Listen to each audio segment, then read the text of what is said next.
Oye, primero, muchas gracias por esta invitación. La verdad que creo que represento a la Wendy en el sentido que estamos muy contentos de poder participar en esta escuela. Así que un abrazo a cada uno y a cada uno de los que nos está oyendo. Esperamos hacer un aporte, la verdad, a la reflexión. Aquí no hay, bueno, nosotras dos, por supuesto, acá somos socialistas y tenemos una mirada desde esa perspectiva y en eso no, creo que hemos hecho un aporte desde allí, digamos, y esa es nuestra intención, digamos, ¿no? Bueno, vamos a ver el trabajo en la Constitución. Para nosotros el tema del trabajo es un tema central, muy, muy relevante, y como socialista más aún. Este es el Partido de los Trabajadores, no hay que tenerle miedo a la palabra partido, chiquillos, es el Partido de los Trabajadores, y creemos que es el centro de nuestra definición. ¿M? Primero señalarle un tema que a mí en lo personal me parece relevante. La constitución política.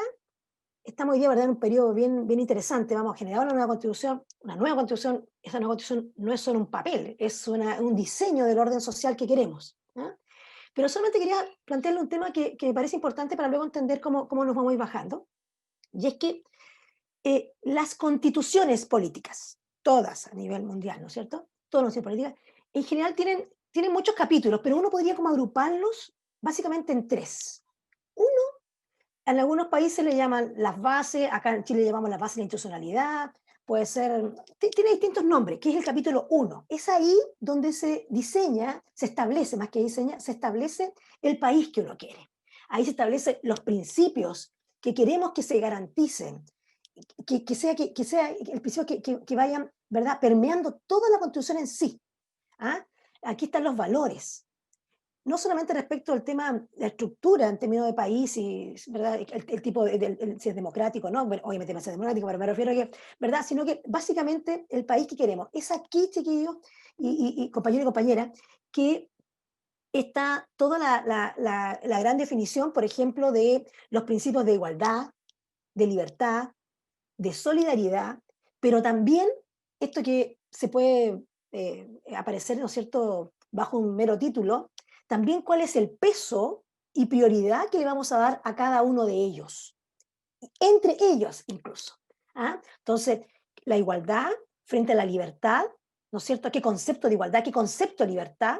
La solidaridad, eso es muy relevante, entenderlo de que es el primer paquete que hay que entrar a definir, a pensar, ¿no es cierto?, a conceptualizar de este Chile que queremos.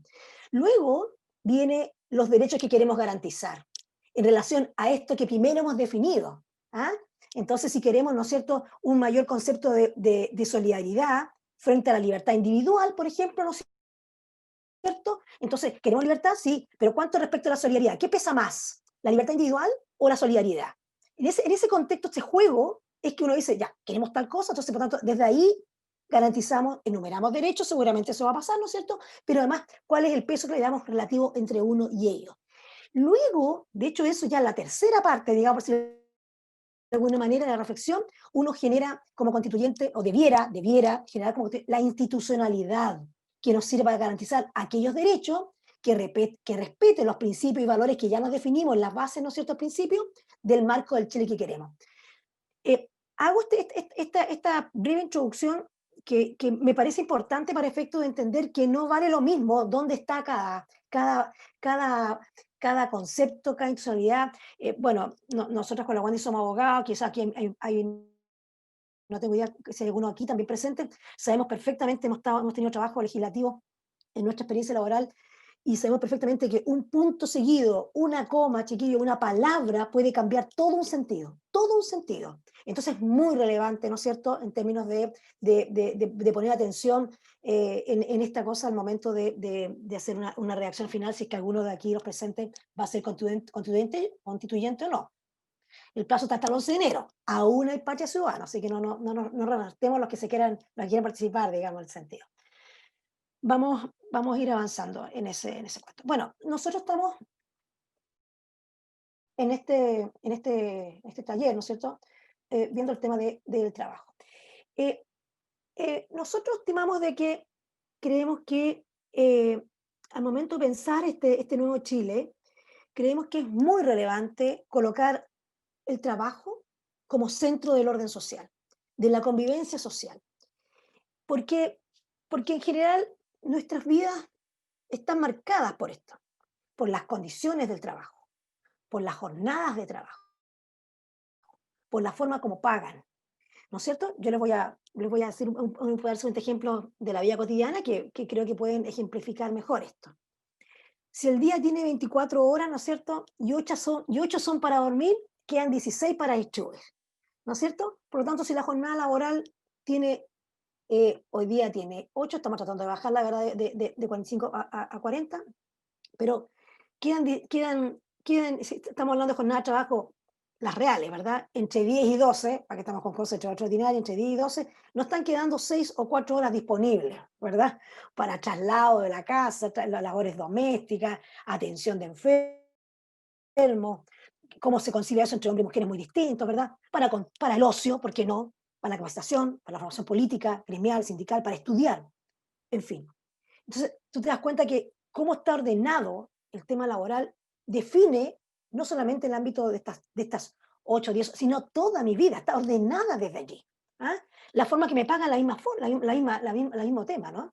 Obviamente que si me pagan de manera, tiene un componente importante el concepto variable, obviamente voy a tener que dedicar más tiempo para poder alcanzar mis metas, ¿verdad? Menos jornada para hacer otras cosas. En fin, entendemos que, ¿no es cierto? El centro es el trabajo, es el centro del modelamiento social. Desde allí nos bajamos, digamos, en esta presentación.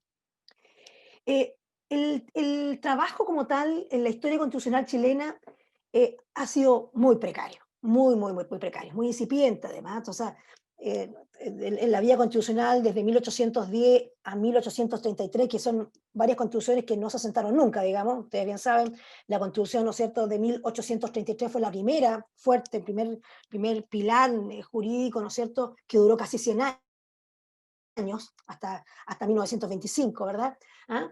Ahí recién, lo único que señaló en esa constitución del 83, fíjese que señaló que reconoció la misión a todos los empleos y funciones públicas, sin otras condiciones que determinara la ley. Muy general todavía, ¿verdad? Muy general, muy lejos lo que estamos hoy día, la concepción que tenemos hoy día del trabajo, ¿no es cierto? Y la relevancia que tiene.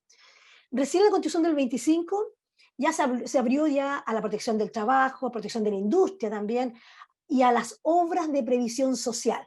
Especialmente señalaba textual que se refiere a la habitación sana y a las condiciones de vida, de forma tal de proporcionar a cada habitante un mínimo de bienestar adecuado para la satisfacción de sus necesidades personales y la de su familia. El Estado debía propender a la conveniente división de la propiedad y a la constitución de la propiedad familiar. Eran los primeros, estaba todavía recién iniciada la constitución del 25 y ya tenía estos componentes, ¿no es cierto?, en su interior. Esta constitución del 25, que duró hasta el golpe del 73, ¿no es cierto?, como ustedes bien saben, tuvo importantes reformas. Y básicamente las que fueron incorporadas por el presidente Salvador Allende en la reforma constitucional del 71, ¿no es cierto?, donde en materia laboral estableció 3 temas ya mucho más acotados, ya directamente hablando de trabajo: la libertad de trabajo y su protección, el derecho a sindicarse, la garantía además de que los sindicatos, las federaciones y las confederaciones tenían personalidad jurídica desde su registro, o sea, no había intermediarios, esto es muy importante, chiquillos. ¿Ah? La organización sindical se crea cuando se crea, por decirlo en castellano claro, no cuando alguien dice, a ver, está bien, está mal, no, se constituye el sindicato conforme a los requisitos y ya está conformado. ¿Ah? Y también otra reforma constitucional importante incorporada a la Constitución 25 por el presidente Salvador Allende en ese gobierno fue la garantía del derecho a huelga. Ahí quedó instalada, ¿no es cierto?, la garantía como tal de este ejercicio que ya lo verán con Gwendolyn, ¿no es cierto?, que es parte de las libertades sindicales. Eh, no podemos dejar de, además de donde estamos hablando, ¿verdad?, desde igualdad, hacer un muy breve paso por lo que fueron las bases de la reforma de la Constitución Política del Estado, que fueron redactadas en el año 1971 y que eventualmente se iban a plebiscitar precisamente ese 11 de septiembre de 1973 y que por razones históricas, ¿verdad?, que todos conocemos, no se pudo plebiscitar. El presidente Allende y su equipo, ¿no es cierto?, entonces, tenían una concepción muy clara de la sociedad que querían, pero además es muy relevante, me parece a mí, para mostrar también cuál es la visión que se puede instalar finalmente o tener respecto del concepto del trabajo. como valor sustantivo y que cruza todo el ordenamiento social, político y económico, desde allí. ¿Ah? Fíjense que en sus bases de la institucionalidad proponía, Leo, decía, la República de Chile es un Estado unitario, de gobierno democrático y popular que se apoya en la fuerza creadora de los trabajadores. O sea, así de claro era el rol que le daba, ¿no es cierto?, a los trabajadores. Y perdón, y cuando hablamos de trabajadores, chiquillos, al año 2020, donde estamos hoy día, estamos hablando del 99,9% de la población, pues, si los dueños son 3, 4.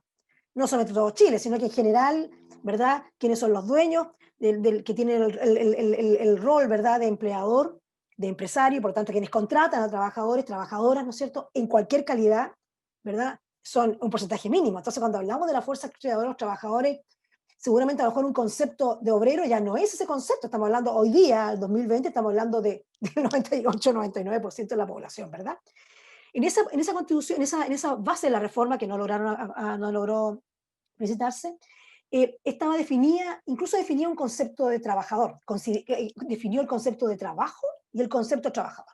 ¿Ah? Y una concepción muy clara del rol social y político de la organización. No la veía encerrada en el mundo propiamente sindical, en esa empresa, no. La veía como un aporte importante al desarrollo social, ¿ah? Inserta, como toda organización social, ¿ah? Con un concepto mucho más, no mucho, amplio, ¿no? Esta cosa restringida que tenemos hoy día, ¿no es cierto?, a partir de la Constitución del 80, que tiene un concepto detrás. Así como uno puede ver esta concepción clara de la sociedad, después cuando volvemos, ¿no es cierto?, lo que se recibió, digamos, en el marco de la Constitución del 80, con un concepto netamente neoliberal, una constitución básicamente económica, ¿no es cierto?, desde allí ordenada, eh, es claramente un aspecto muy, muy distinto, digamos, a señalar.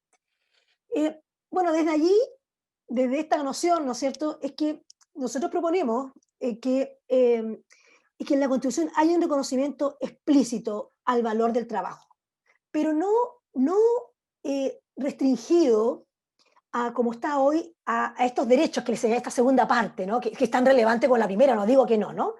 Pero sino definido desde las bases de esta definición de sociedad que queremos, que allí aparezca un reconocimiento explícito al valor del trabajo, reconocer el valor del trabajo, tanto remunerado como no remunerado, ¿ah? Tanto el trabajo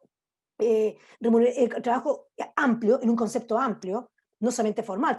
O sea, al decir el trabajo, tú lo amplías, ¿no es cierto?, lo reconoces en términos de el valor, el formal, informal, precario, no público, privado, el valor del trabajo, pero también remunerado, ¿no? Pero también al valor, al trabajo no remunerado, ¿no es cierto?, especialmente para reconocer el valor del trabajo doméstico de las mujeres, ¿no es cierto?, que aparece como invisible hoy día a ojos de todo el mundo, digamos, o sea, no solamente aquí, está invisible en todas partes. ¿Ah? Entonces, ¿cómo hacerlo explícito que esto, de alguna manera, puesto en ese espacio tan relevante como son las bases, ¿no es cierto?, constitucionales del país que queremos, ¿no es cierto?, pueda desde allí permear y también dar un marco, ¿no es cierto?, de reflexión a ese legislador, a ese intérprete después de la norma, ¿no es cierto?, que pueda señalar cuál es el valor que tiene el trabajo en Chile frente a una por ejemplo, una norma económica o una organización, ¿no es cierto?, o una política pública. Entonces, inmediatamente habría que revisar cómo impacta allí, cómo impacta en el trabajo.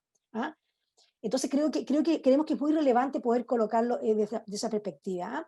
Hoy día, el conflicto, porque de alguna manera también releva y equipara al conflicto central social, ¿verdad?, que es capital y trabajo. Entonces, porque seguramente el tema económico va a estar, eso no va a haber duda de aquello, ¿no es cierto? Estamos hablando de un constituyente que está conformado va a ser conformado, ¿no es cierto?, por todos representantes de todas intereses, valores, en fin, de la sociedad chilena, ¿no es cierto?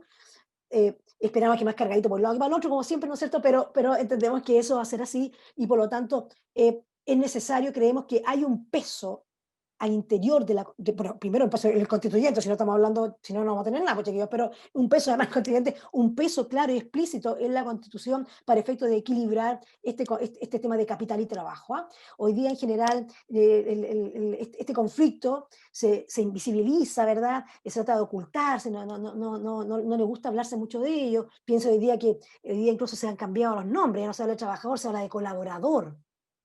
¿Qué es esto? ¿Ah? Como si el trabajo fuera qué. ¿Estamos prestando un servicio? ¿Estamos así vamos porque queremos? ¿Podemos ir cuando queremos? ¿Estamos colaborando? ¿Somos todos iguales? No. Ay, el trabajo es, ¿no es cierto?, es fuente, ¿no es cierto?, de integración social, de desarrollo personal, ¿no es cierto?, y no es un tema sectorial. ¿Ah? Es el centro, es un centro importante de la vida social y por lo tanto creemos que debe estar instalado en primera línea, ¿no? Eh, por lo tanto creemos que es importante sacarlo del Estado de Derecho y ponerlo en este nuevo concepto que está dando vuelta, ¿verdad? En el sector progresista, ¿no es cierto?, de este Estado democrático y social de derecho, reconozcan su definición el valor del trabajo como esencial. ¿Ah? Igualmente, y puesto desde el del valor del trabajo considerado remunerado o no remunerado, también tiene que dar una señal clara, ¿no es cierto?, para efecto de la no discriminación, ¿no? Establecer también un tema de igualdad de hombres y mujeres, ¿no es cierto?, en este abordaje que impida cualquier norma, cualquier conducta, cualquier interpretación que signifique establecer una discriminación entre hombres y mujeres. Eh, por lo tanto, esa es la principal propuesta, digamos, que tenemos. En el Estado democrático y social de derecho, la idea, ¿no es cierto?, en este concepto que hay, ¿qué significa esto? Básicamente, establecer que está proscrito, ¿no es cierto?, al Estado ser neutral ante las cuestiones sociales. Hoy día, como ustedes bien saben, nosotros tenemos por definición, precisamente en esta lista, ¿no es cierto?, de los derechos constitucionales, hoy día consagrado en el artículo 19 de la Constitución Política, ¿no es cierto?, es desde allí donde se protege el derecho a la actividad económica de los privados, es que se establece, ¿no es cierto?, este tremendo techo, ¿no es cierto?, esta tremenda barrera de actuar del Estado y se le dice, no, usted actúa subsidiariamente, solo en caso de que el privado no pueda, ¿verdad? Entonces, romper con eso significa que deja al Estado de ser neutral y se preocupa, toma acción en las cuestiones sociales donde el tema del trabajo, por Dios que tiene relevancia en aquello, ¿no es cierto? Entonces, implica que hay un objetivo específico en materia de justicia social y por tanto activo en la materialización de garantizar la plena actividad de los derechos económicos, sociales, culturales, ¿no es cierto?, de la sociedad. Y por lo tanto, todo lo que tiene que ver con esta, entendemos, una democratización más activa, ¿no es cierto?, de las actividades del poder económico, al momento de regularse, de promoverse una distribución equitativa del poder y la actividad económica en el desarrollo de los mercados, ¿no es cierto?, eh, permita, perdón, permita, ¿no es cierto?, establecer este par, el valor del trabajo, sea de alguna manera la otra cara de la moneda. ¿Ah?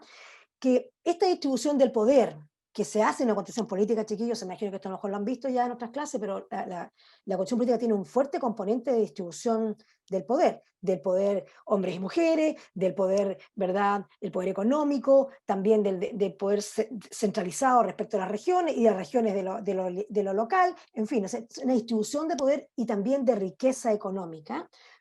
Por lo tanto, esta consideración de un mercado de un trabajo, perdón, no como mercancía, ¿ah?, y que la calidad finalmente del trabajo define la calidad de la sociedad. ¿Ah? Cómo son esos ciudadanos tiene muchísimo que ver cómo es la condición de trabajo que tienen, ¿verdad? Cómo es su remuneración, cuáles son las condiciones que lo afectan, es un componente muy, muy relevante, ¿no es cierto?, para efecto de dejarlo establecido en las bases de institucionalidad. ¿Ah? Eh,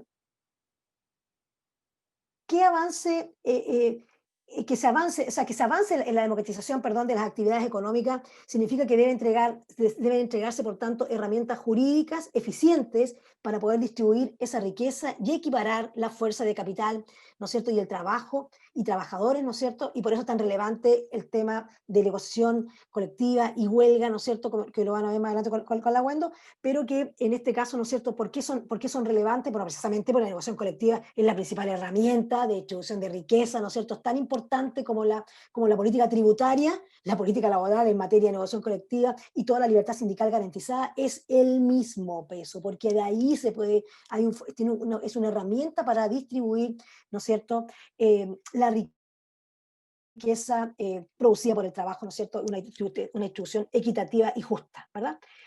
Em, Vamos avanzando. Eh, la Constitución también en materia laboral, ¿no es cierto?, junto con este concepto de reconocer el valor del trabajo, y creo que he sido insistente en aquello, eh, tiene que ser también, ¿no es cierto?, debe haber una amplia protección del trabajo como actividad, ¿no es cierto?, que dignifica al ser humano y permite su realización. ¿Ah? Por lo tanto, debe reconocer el rol individual y colectivo de los derechos de los trabajadores en materia laboral. ¿Ah? Que protege a los trabajadores y trabajadores tanto formales, informales, precarios o no, públicos y privados. Esa concepción amplia del trabajo desde el punto de vista del derecho individual debe estar reconocida, debe estar recogida. No se puede estar simplemente regulando siempre desde el punto de vista del trabajador formal, aquel que tiene contrato de trabajo. ¿No es cierto? Estamos hablando que hoy día mayoritariamente el mundo laboral se desarrolla en el sector más bien informal. Algunos, la mayoría precario, pero otros no, pero ahí está. Entonces tiene que ser un concepto mucho más amplio. Este requiere, por lo tanto, establecer ciertos mínimos garantizados en materia de protección social, ¿no es cierto? Todo lo que tiene que ver hemos visto, ¿no es cierto?, el mejor ejemplo, hemos visto el tema de la protección social de manera colectiva, no sobrevalorando la libertad individual, ¿no es cierto? O sea, me rasco con mis propias uñas, yo solamente lo que tengo es lo que junto en mi fondo de capitalización individual, en mi fondo individual, esta cosa que nos han metido como ADN, ¿no es cierto? Esto no es lo que salva a lo colectivo, esto no es lo que lleva a la dignidad de la vida, esto no es, ¿no es cierto?, lo que nos va a dar es un salto cualitativo como sociedad, terminando con la discriminación y la inequidad. Eso no es el componente solidario, sin duda, el que nos va a permitir dar un salto cualitativo. Quien no lo entienda así, no entiende nada, de verdad. ¿Ah? El ejemplo más claro, ¿no es cierto?, tiene que ver cómo de alguna manera el fondo, lo que ha soportado hoy día, ¿no es cierto?, las precarias condiciones que estamos viviendo a partir de la pandemia, ¿no es cierto?, son precisamente ¿qué? Hacer acceso al fondo, en el caso de seguro de cesantía, ¿no es cierto?, al fondo individual, que rápidamente va con el componente solidario, porque hay un fondo solidario. El seguro de cesantía tiene un componente tripartismo en el aporte, ¿verdad? Ustedes bien saben que en otro componente, en otros aspectos, solamente el trabajador es que va juntando sus moneditas, ¿verdad? Entonces el tema de cómo lo solidario debe tener un peso importante, ¿no es cierto?, en el marco de protección del trabajo es muy, muy importante. Lo mismo respecto al tema de remuneración, de la forma del pago, el ingreso, ¿no es cierto? Hoy día la Constitución habla de retribución. Chiquillo, ¿qué es retribución? ¿Cómo que retribución? Muchas gracias, te aplaudo, te doy la medallita a los 40 años, como se acostumbra a hacer, ¿no es cierto?, en el acto de celebración. No, estamos hablando de una remuneración. Hay un concepto de ingreso mínimo, ¿verdad? Hoy día no debemos olvidarnos, siempre lo hago presente yo, eh, es que el ingreso mínimo en Chile, estimados y estimadas que me están oyendo, ¿no es cierto?, recién es igual al sueldo base o al revés. El sueldo base en Chile debe ser igual al ingreso mínimo que se fija por ley, ¿verdad? Solamente a partir del 2008, con la presidenta Bachelet. Antes no existía eso. Antes no existía. Antes el ingreso mínimo, ¿cómo se alcanzaba? Con la suma de todo lo que venía adentro. Es decir, un sueldo base de 6.000 pesos y todas las comisiones, como se hacían los retail, ¿verdad? Un ingreso mínimo, ponía un sueldo base, poquitas lucas, cuando digo 6.000 pesos no estoy bromeando, eso es lo que pagaba uno de ellos, 6.000 pesos y el resto eran comisiones. O sea, el propio trabajador era el que se hacía su ingreso mínimo, por Dios. ¿Ah? Eso a partir del 2008 se terminó. La presidenta Bachelet, a partir, ¿no es cierto?, de una reforma que se hizo la ley, se estableció como piso mínimo el ingreso mínimo. Hoy día, para contratar a alguien, tú tienes que tener hoy día 200, acuérdenme, 230.500 pesos, 200, estoy mal, pues. Wendo, sóplame al otro lado, 320, 326.000 pesos, ahí está, 326.000. 326.500 pesos, ahí está. Si fuera lo que estaba diciendo yo, estaríamos en otra, chiquillo. ¿Ah? Eso es lo que cuesta hoy día a un trabajador, a un empleador que quiera contratar a alguien. ¿Eh? Por lo tanto, el tema del concepto, chiquillo, no lo podemos perder. No es retribución lo que tiene que ver el concepto de la Constitución. ¿Ah? No es cualquier concepto, así como justo, equitativo. No, tiene que tener un estándar, un piso mínimo garantizado, ¿no es cierto? Que tiene que tener un concepto y tiene que ser autónomo. No nos confundamos con esto de los ingresos familiares, ¿ah? Por hogar. No, no, no, no, no. Eso lo único que hace es desvalorizar el valor del trabajo puntual. ¿Ah? Cuando sumamos todo como si fuera remuneración, como si fuera, perdón, como si fuera ingresos, no, no, no, no. Eso lo único que hace es que el Estado suple lo que no paga el empleador. No, el empleador debe establecer, debe entregar, debe pagar por los servicios prestados, ¿no es cierto?, un trabajo que sea equivalente, ¿no es cierto?, al aporte real que se realiza y a la riqueza que él obtiene a partir del trabajo. Por lo tanto, esto de incluir los ingresos familiares, establezcamos, ¿verdad?, algunos conceptos que se han ido instalando, ¿ah? la verdad que creemos que no es, lo único, lo que hace es desvalorizar el valor del trabajo. El valor del trabajo es uno, ese ingreso base que debe tener un trabajador debe ser uno, y si a eso vienen los bonos, bienvenidos sean, si a eso vienen, sumamos todo, eso es otra cosa. Pero separemos los temas, separemos los temas. Creo que es muy importante tenerlo muy presente al momento de esta discusión. ¿Ah? Y otra cosa que nos parece relevante señalar es el rol del Estado como empleador. Como empleador. No puede ser que los funcionarios públicos había que establecer una reforma para que se reconociera que el empleador, el trabajador, el funcionario público, funcionaria pública, fíjate, no tenía cómo garantizar los derechos fundamentales en el marco de su trabajo cotidiano. Y hemos visto abusos, no estamos hablando de las condiciones laborales en términos de contrata, no estamos hablando de tema de honorario, estoy hablando de abusos de autoridad absoluto, ¿no es cierto? Cuando quieren sacar, por ejemplo, a alguien del trabajo, ¿no es cierto? Quieren un carguito, les interesa cierto grado ahí, cómo viene, ¿no es cierto?, el apriete, ¿no es cierto?, de manera para efectos de poder, muchas veces situaciones de acoso, hostigamiento importante, ¿no es cierto? Y el trabajador no tenía derecho a eso, hubo que modificar, fíjese, con norma interpretativa constitucional para que se les incluyera.